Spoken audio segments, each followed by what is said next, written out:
Welcome to the channel, where we dive into the beautiful complexities of Scripture. Today we embark on a journey to explore a phrase that has echoed through the ages: God is love. Join us as we uncover the layers and significance of this profound statement in the chapters ahead. Today, we delve into a phrase that has echoed through the hearts of believers for millennia: God is love.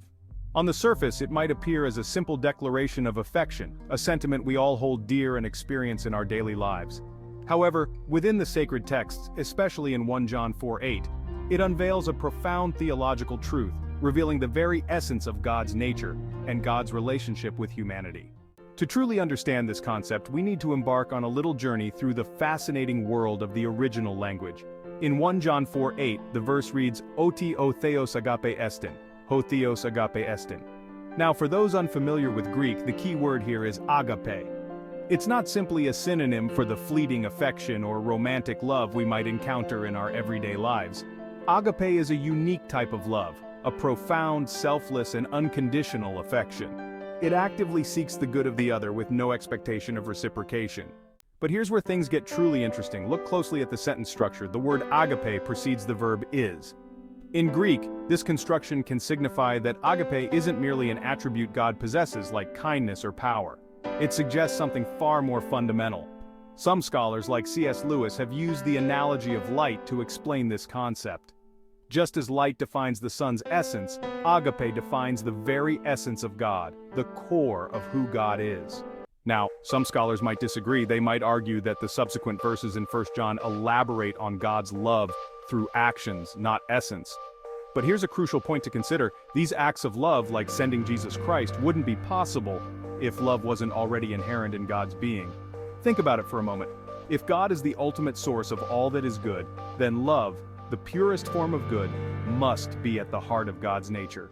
Now, this understanding of God as love has profound implications not just for theology, but for our very way of living.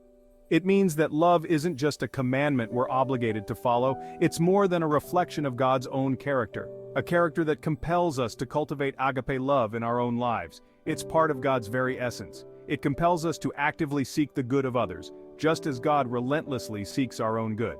This isn't some abstract philosophical concept. Consider the countless individuals throughout history who have embodied agape love in their actions. Think of Mother Teresa, who dedicated her life to serving the poorest of the poor in Calcutta. Or Dietrich Bonhoeffer, a German pastor who bravely resisted the Nazi regime, ultimately giving his life for the sake of others. These are just a few examples of individuals who mirrored God's love in a tangible way. But how can we cultivate this agape love in our own lives? It starts with a genuine desire to grow closer to God.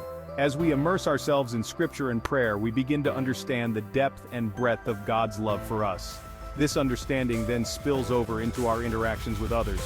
We become more patient, more forgiving, more inclined to see the good in others, even when it's challenging. Consider 1 Corinthians 13:4-8, which beautifully describes the characteristics of agape love. Love is patient, love is kind. Love is not envious or boastful or arrogant or rude. It does not insist on its own way. It is not irritable or resentful. It does not rejoice in wrongdoing, but rejoices in the truth. It bears all things, believes all things, hopes all things, endures all things. Here's a practical tip. Throughout your day, take a moment to pause and reflect. Ask yourself, is this action driven by agape love or by self-interest? By incorporating this simple practice, we can slowly transform our hearts and actions to better reflect the God who is love. But the beauty of God's love is that it's not a destination, it's a journey. It's a continuous process of growth, fueled by God's grace and forgiveness. Even when we stumble, even when we fail to perfectly embody agape love, God's love for us remains constant. This unwavering love serves as a powerful motivator, urging us to get back up, dust ourselves off, and continue striving towards a life that reflects God's character. The pursuit of agape love can be challenging, but it's also incredibly rewarding. As we cultivate this love in our hearts, we experience a profound sense of peace and purpose. We build stronger, more meaningful relationships with those around us. And perhaps most importantly, we become living testaments to the transformative power of God's love in the world. So, how can you begin your own journey towards agape love? Here are a few suggestions. Deepen your connection with God. Spend time in prayer and scripture study. Reflect on the ways God's love has manifested in your life. Practice random acts of kindness. Look for opportunities to show compassion and generosity, even towards strangers. Seek opportunities to serve others. Volunteer your time to a cause you care about. Offer help to those in need. If you have found this helpful, hit that like button and click subscribe to get updated when we post new, inspiring, and edifying videos. Remember, the journey towards agape love is a lifelong one.